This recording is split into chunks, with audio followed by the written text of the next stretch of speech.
Okay, and welcome back. It's Monday. Hope you had a nice weekend. It sure went fast. They all do, though, don't they? Years ago, and I know many of you will remember these programs, we used to have Jeffrey Smith on, once a month, for a long time, to tell us about the emerging terror, and it is that, of GMO crops, so-called crops. I don't know what they are anymore. Jeffrey has been so busy and unable to do regular programs. I've got something for you tonight that I don't want you to miss. This is crucial. We have a new book and a new guest who is going to shepherd us through the horror of GMO food. No, it's not food. They call it food. It is poison. This is a slow burn genocide. Make no mistake about it. All of you out there probably are not eating much GMO food. You people are smart. Unless you go 100% organic to the best of your ability, you're going to die younger than you should.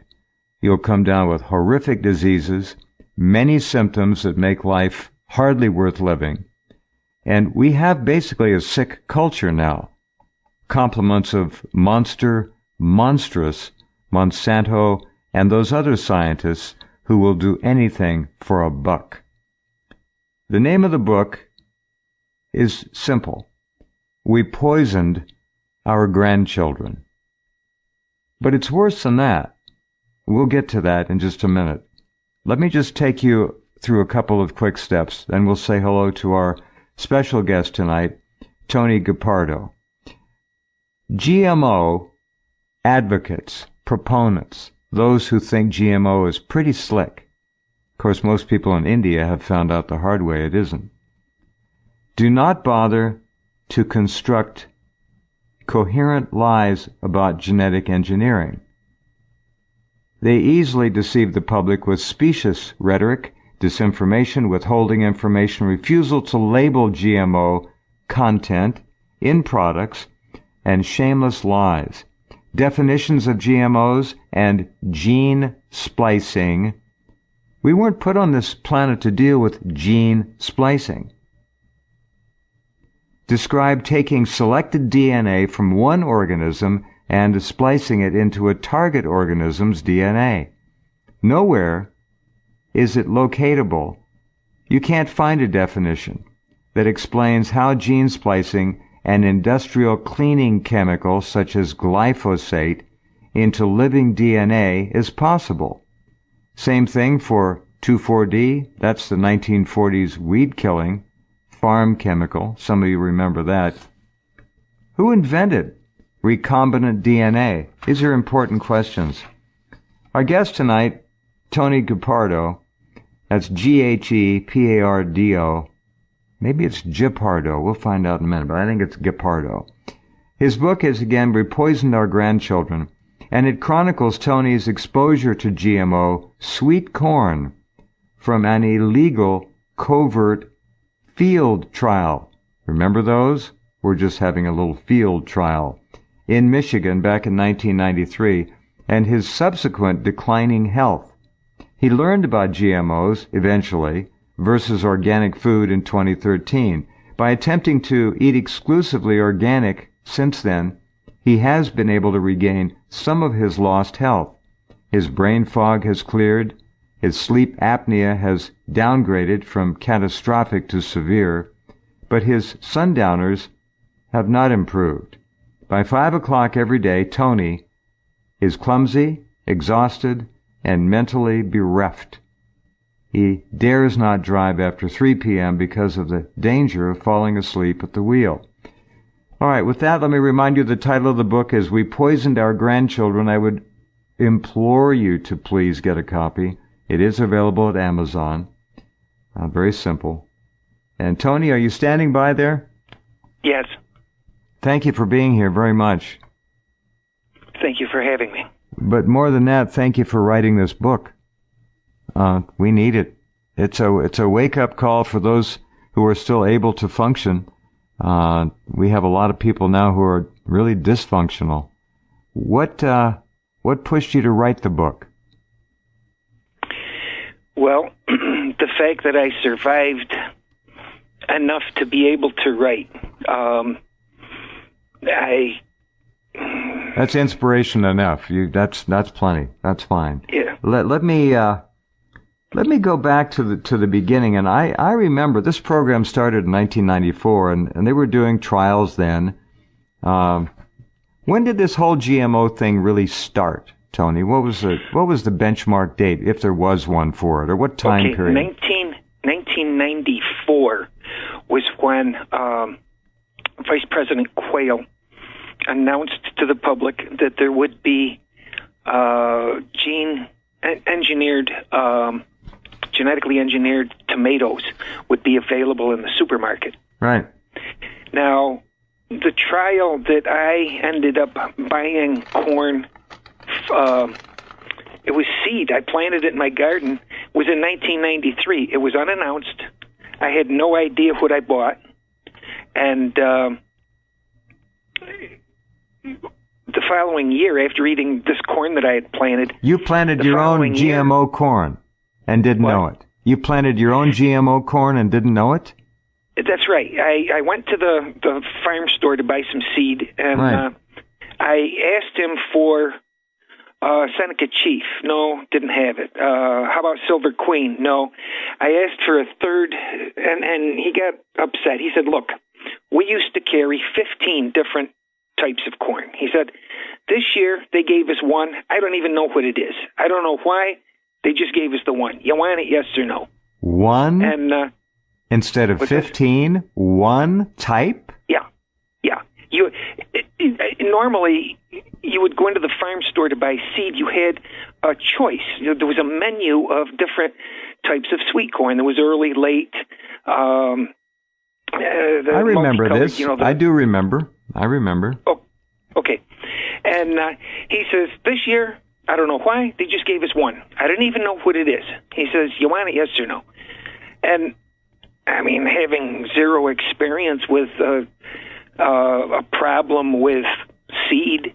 Right. Yeah, sure, So I planted the stuff. And when it grew, the deer ate everything. They were like locusts. They mowed down my entire garden. They ate one leaf off of the corn when it was maybe about 6 inches high. I could see the tracks where they went up, and they bit one leaf off. And that was it. They didn't touch the sweet corn. Now, in 1993, my garden patch was the only GMO anything that was planted in the area. So it was easy for the deer to leave and go to 80-acre, 120-acre lots full of field corn to eat. So the deer did not eat any more corn, just the one leaf. Now let me ask you a question, please, Tony. Sure. You bought this, one type, no choice. You buy this or you don't get any. You planted it. Yeah. Why weren't many of the neighbors doing the same thing? Why weren't the big farmers doing this with this trial? Did they have choices still then at that year? Were you the only one? There must have been others. No. This was sweet corn, and it was to be sold to gardeners. So I probably had the biggest patch because I planted 5 pounds of the corn, thinking I would plant enough corn so that the deer couldn't eat it all, which was insane because I didn't realize how overpopulated the area was. I was new to that area, Escanaba, Michigan. You mean this, hold on. This is fascinating. Those criminals put that variety out there and told the retailers to sell it to home gardeners. Well, that's what the farm store was. You'd go there. Oh, I know. It's like a grain store. Yeah. Yeah, you didn't have people growing 80-acre fields of sweet corn. These are hobbyists, home gardeners. I get it. I gotcha. Yeah. All right.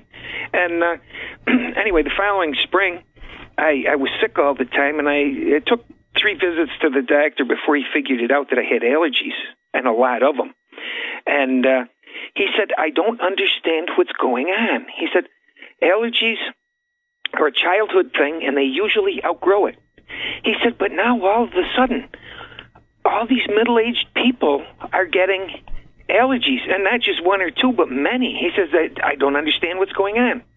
And that was the last honest doctor that I had met for the next 23 years. Oh, God. So this was a target area where Monsanto or whomever, probably Monsanto in there somewhere, have to be. Well, there's 3 or 4 different seed companies that do this. Yeah, right. But they put it in your town, your area, and they were going to they watched you, correct? They watched what happened there. This was their test. No, there was no visible monitoring going on. No, of course not. But they were watching. If this was a test and you were the guinea pigs and other home gardeners were the guinea pigs, they were watching. Not physically necessarily, but they were monitoring. If a whole bunch of people died, I mean, this was out in the woods. This is the North Woods. This is Escanaba, Upper Peninsula, Michigan. Okay? So it'd be easy to hide it from the main public if things went very wrong in this remote location. Absolutely. Gotcha. And anyway, I had worked for the government during the 1980s, and I understood that the government did biological weapons testing. And so when I saw the deer, the birds, nothing would eat this corn. There was zero smut. Smut, let's see, that's a fungus that grows on the corn. It's black and silver. Right. Okay. There was zero. I mean, you never see zero smut. Bugs. I mean, there's several different types of bugs that bother sweet corn. None. So, obviously, I mean, it was obvious to me that this was a biological weapon being perpetrated on the public. And knowing that this was a field test, I felt that I had a unique advantage to eat the stuff to see what it was they were doing to the public. And hopefully I would live long enough to be able to report my findings. Tony, so you figured this out when that corn was 6-8 inches high because the deer wouldn't touch it, and yet you went ahead, let it mature, and you ate the corn with full knowledge that you might be eating something that was not normal. Right. Okay, well, I salute that. That was a very patriotic thing to do, but what a price you have paid. Well, and that really, because today you cannot avoid it. Oh, no, I tell people all the time, do not buy yellow corn. Do not buy sweet corn. Popcorn is theoretically, supposedly okay. That's what they say. Well, they say that they had potatoes that were gene spliced, and we took them off the market because nobody liked them. Well, guess what? If you planted these things outdoors, and they always do, the pollen escapes into the Sure, it goes into nature, and it goes right over property lines. It doesn't give a damn. It can go to the next county. It doesn't give a damn. I got it. You can't put the genie back into the bottle. No chance.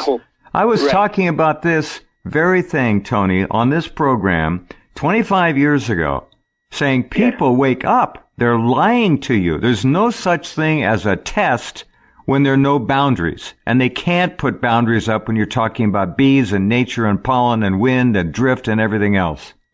Right. That's right. And, well, as it turns out, they don't bother to test. Because when they announced these things back in 1994, Quayle announced it to the public. He was the man set out in front of the camera. He said the government's policy was equivalent. Let's see. Oh dear! And now the word slips my mind. By the way, one thing you said, deer. I'll go back to that in a minute. What were you? Go ahead. Finish your thought. If the corn, for instance, substantially equivalent is the policy. So if you're talking about gene-spliced corn, if it looks substantially the same as natural corn, then it must be safe, and there's no reason to even test Oh, it. my God. That's science, huh? That's what they hide behind. No, I know. There's no I know. testing. That's what they hide behind, though. That's what they call science now, in this case. It's a joke. Yeah, but see, it's not. Outrageous. Of course it's not. I understand fully. Technology, maybe. Maybe you could apply the word technology, but you certainly cannot apply the word science. No, it's bogus. It's evil. Right. That's what it is. It's just evil. Yes, it is. You don't play with Mother Nature. Remember that old commercial? Don't mess with Mother Nature. Well, that was a funny commercial too. That was, and the thunder and lightning would go off when she. Anyway, they ought to bring that back. Monsanto and the other companies, and there were several. And by the way, one of those companies was in full business partnership with the U.S. Department of Agriculture. You probably know this. One of them they were in business together, making money off the public through the USDA as part of it. How outrageous does it get? Okay, now, people think that the motive here is money, and it's not. Now, first of all, the government, all right, the government is the source, all right? Everybody wants to blame it on Monsanto. Now, when the government has something that it wants to commercialize, it finds companies that are preferred vendors. Right. And it gives them the knowledge base that they want these people to commercialize. So, I mean, there's nothing. So you're in saying my that mind government? Wait a minute. Are you saying that the government actually gives this evil technology to preferred vendors? Yes. Mm-hmm. For the government's purpose. Mm-hmm. In other words,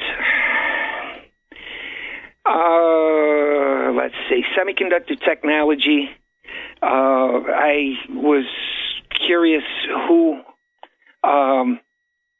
ended up with that. Well, then when I went through college, it seems that it ended up in AT&T's Bell Labs. I guess it was Bell Labs at that time. Bell Labs, New Jersey. And they developed all this silicon technology during the 1940s. And it was rapidly developed. Right. Because it was given to them by the government to reverse engineer. Which may have come from Roswell, of course, and other crashes. Everybody thinks Roswell. Now, think about this. Roswell was 1947. There was Gerardo, Missouri in 1941 or 40? 41. Yeah. One. I never knew about that until this past year. Mm-hmm. When I was a child, there was a man. The men were having a rabbit feed, a game feed. Mm-hmm. So they were drinking and eating rabbit. And anyway, I went to pick my father up. Stone Age hijinks. Right. Yeah, right. And so anyway, I went in and my father was playing a hand of cards. And he said, well, we'll go when I finish this. He says, go sit on a bar stool so that I'd be out of the way. So I go over to the bar and I sit on this bar stool next to a man who was very drunk. And he looked over at me and he started talking. He said, during the war, I flew, the... Bomber? Fighter? No. They broke the sound barrier. Mustang. He says, I flew Mustangs. P-51. No, back in 42, 43. P-51s were... Yeah, P-51 Mustang. That's during the war. Okay. So, anyway, he says he flew Mustangs. He says, if you got them going downhill, they could break the Mach barrier. That's it. That's interesting. That wasn't talked about. Their top speed was close to 500, I believe, 475, 500. But if you go downhill real fast, I understand what you're saying. So they were actually breaking Mach 1 during the war years. It didn't have enough power to do it flat and level. No, of course to not. break Mach buffeting, okay? Mm-hmm. Because it's like a wall of air. But if you tip the nose down, that gave you enough to break through that wall, to break Mach buffeting, and you could break the sound barrier. So I think that's 600 miles, isn't it? Sound barrier is 700. 700. All right. Well, anyway, yeah. So he was flying over Germany, and his wingman fired on a UFO, and the thing fired back at him. There was a blinding flash of light, and that was interesting enough. But then the next thing he told me was he was flying. Oh, after his wingman got wasted by a UFO, the briefing the next morning, they said your orders have changed. World War II is now your third priority. Your first priority is these bogies. They didn't call them UFOs at that time. They called them bogies. He said, we want one of these things. If you see a downed bogey, you are to come off your bombing run, and you are to protect the bogey until our people get there to sweep it up. We want one of these things. Number two, your priority is do not fire on a bogey, even if fired upon. And your number three priority is the war. Now, 3 months later, he was moved to North Africa, where he was flying Mustangs. And he said, flying low over the desert, they ingested sand, and so they burned out rather rapidly, and they blow oil. Well, after a mission, he got left behind because his engine was blowing oil, and the rest of them, they kept going. And so he's coming back by himself. It's at night, full moon, so you had good visibility over the desert. And he said he spotted a downed UFO that was about 2/3 intact.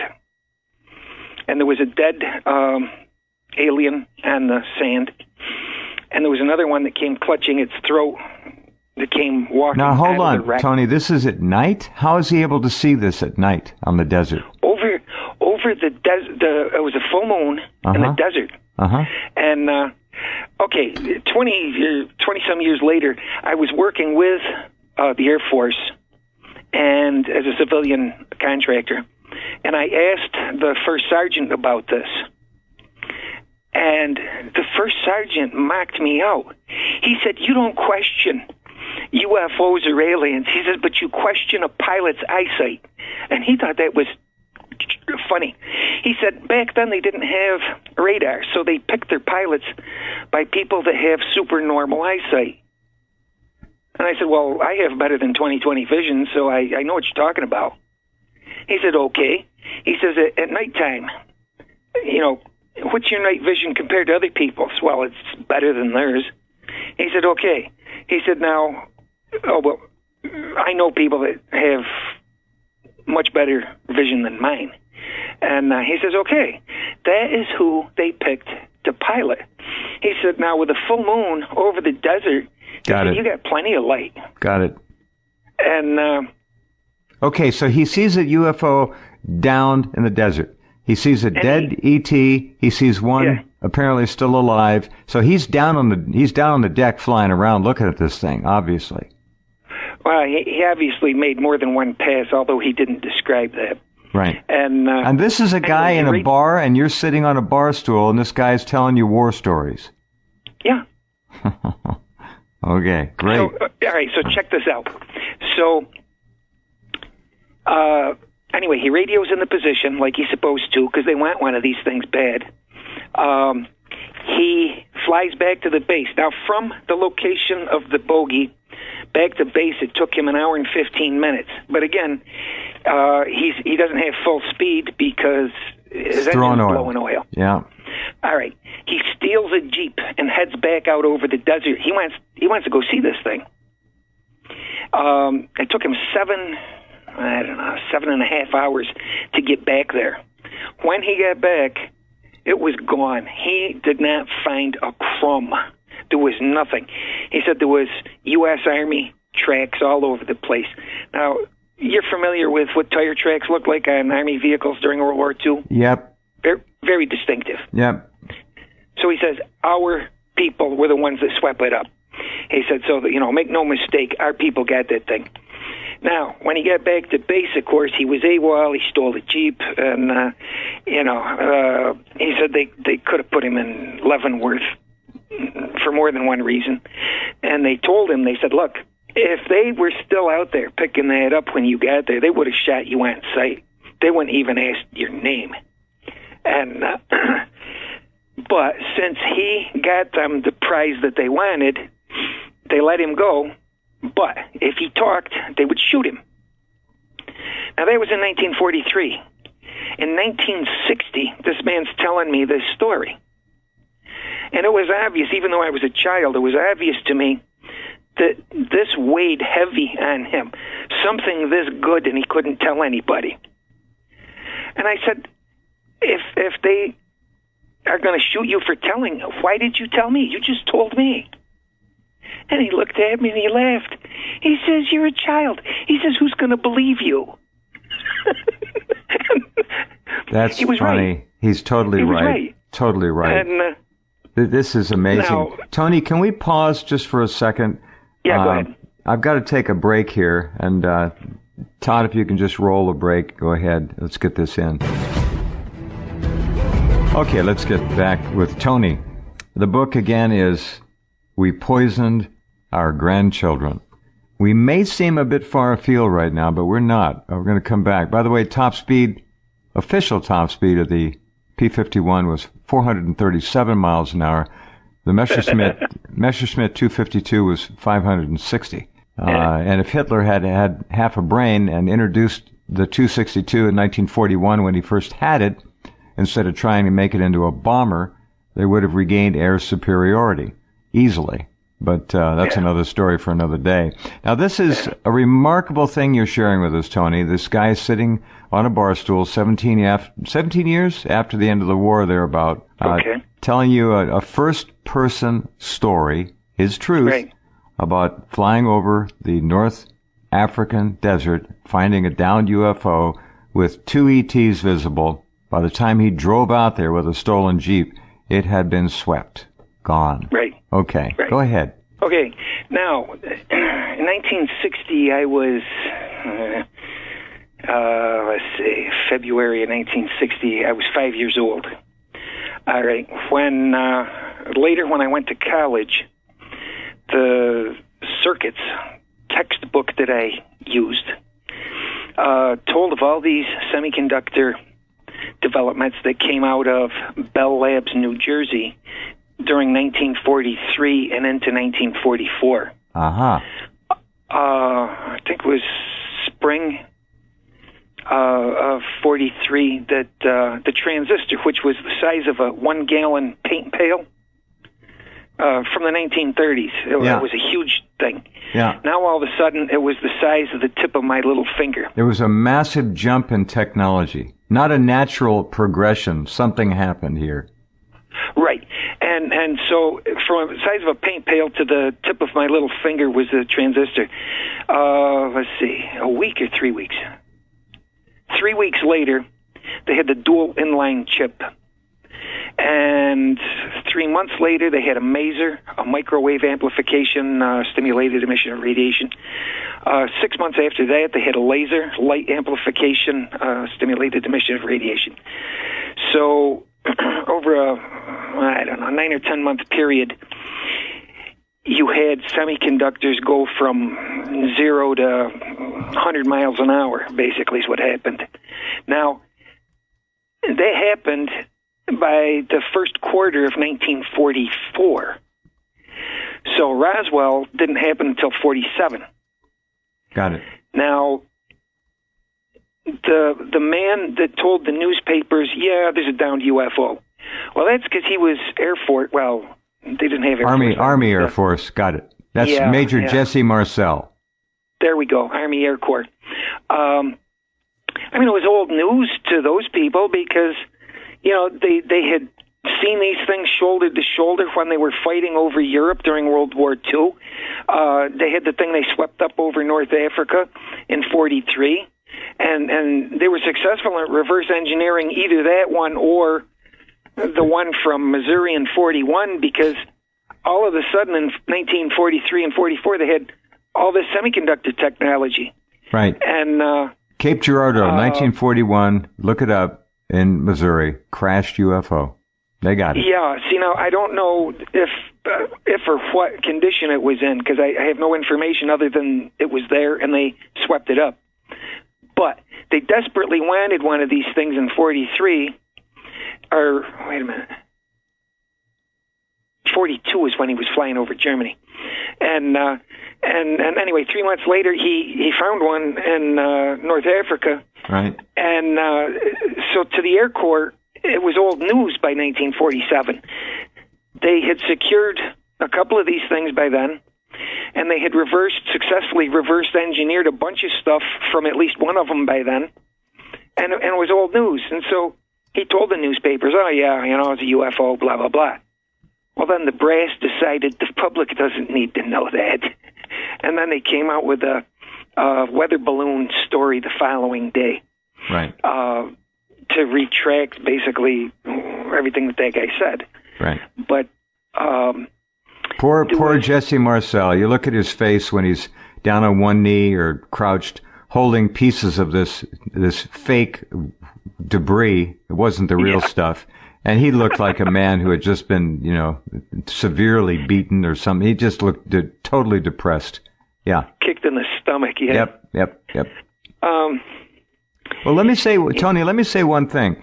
This is, or two things. This is very interesting. I've often mentioned Cape Girardeau. I didn't have the timeline of these semiconductors coming out during the war. I thought that was subsequent to the war with Bell Labs. This is very enlightening.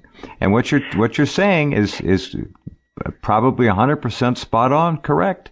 It makes sense. The timeline fits. Yeah, but it's even crazier than that. In the year 2000, I was hired for Lucent Technologies down in Pennsylvania to make laser communications lasers. So the people that worked on my shift made wafers full of communications lasers. Huh. And so while working for Lucent, I got to go through the Bell building in Reading. And in Reading, they had all these black and whites of this one scientist in the late 50s. And it gives his name, it's a picture of him with his laser on the lab bench. And it said how this man invented it in I don't know, 1957, I think. That was Life magazine, wasn't it? I bet that was I think that was on Life magazine cover, showing this thing as a big breakthrough in the 50s. Yeah, I think it was 57. Yeah. And then further down the hall, there was another scientist with a picture of his maser, and it was like, I don't know, 58 or 59, like a year or two later. And I said to the workers in that building, I said, this is wrong. I said, these things were invented in 53 and then 54. And they said, oh, no, those pictures have been there the whole time I've worked here. That's accurate. Oh, man. And it's like, so this book, this textbook, I was a poor student, and I'm afraid I sold it, to get money to buy the next semester's textbooks. And I don't remember the authors of the book, but in that book, there were all these pictures. And I said to the instructor, I said, usually things are invented by somebody where there's a name, like the light bulb, Thomas Edison, or the telephone. Patents, of course. Okay. And he said, well, today everything's done by a team, and it gives the team leader's name. Mm-hmm. I said, yeah, but guess what? None of these things at Bell Labs, it doesn't name a team. It doesn't name a team leader. I said, all it says is Bell Labs, New Jersey. And he looked at it and he says, yeah. I said, that is unusual. So the class ended, and here's the teacher scratching his head. And we all leave. And he's thinking how unusual this is. Now, his initial reaction, of course, was, well, the Manhattan Project during the war, and so it's Probably something like that. Nah, because even the Manhattan Project named Oppenheimer. You know. Yeah. So, I mean, where did this stuff come from that nobody invented it? And there's only one honest answer, Tony, and we all know what it is. What you described. This is back engineered stuff. When you mention also during the war that some of our guys were shot down by UFOs, I have many black and white photos, grainy, whatever. The Germans had flying disc technology in the late 30s and through the war. And that was another big secret. It wasn't these little Foo Fighters, these glowing balls of light. That was something else. They had discs. And anyway, please continue. This is just amazing. Yeah, well, in this book, you know, what I told you about the man describing the UFO that he spotted in 43. Yes. The book that I wrote, that I give the full story of that, is Gupardo Finds Work. When I graduated college, and I started working with the Air Force as a civilian contractor. So that's where I give a full description of that. Now, in this book, we poisoned our grandchildren, in a discussion that I had with my brother. So it's contained in the chapter labeled Brother. I talk about how gene-spliced food is something that the government came up with. And he said, well, how can you be so sure? And I explained, well, what I could find was that supposedly recombinant DNA was created in 1973. And if you go online, there's 3 or 4 different sources that talk about 1973. And Stanford University and an unnamed grad student came up with the idea. Okay. The trouble with that was G.D. Cyril and Company invented aspartame in 1965. And aspartame, the public didn't find out that was a GMO product until Monsanto disclosed that fact in 1999. So, just so you know, Tony, I've spent the better part of over 2 decades trying to warn people about aspartame and how it is everywhere now and what it breaks down into and how Rumsfeld and the others forced it through, and how the original science team wanted nothing to do with it, and most of them quit.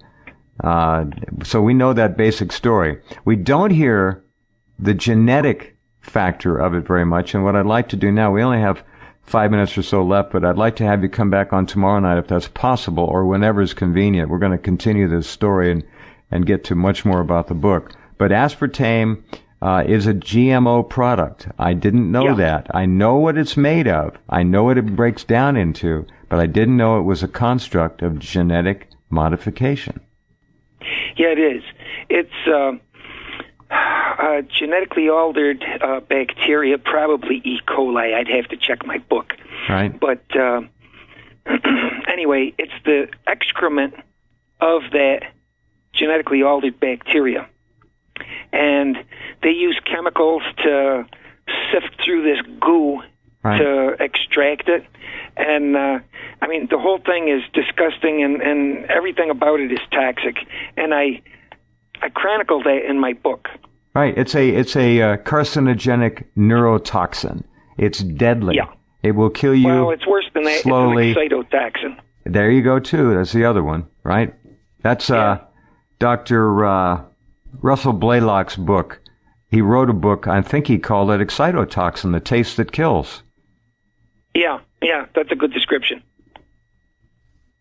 So, go ahead, please. So, now this is interesting. We've got a tie-in with aspartame before the main wave of GMO crops shows up. This is interesting to me, very much. Go ahead.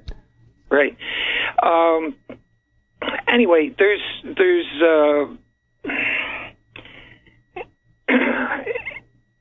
because nobody invented gene splicing, genetic engineering, recombinant DNA, whatever you want to call it. I mean, in the letter that I sent you, I've got 1993 recombinant DNA created in that paragraph. Well, it's just one line where I describe that. It is so bogus that people would think that an unnamed grad student and his thesis professor takes the idea and runs with it.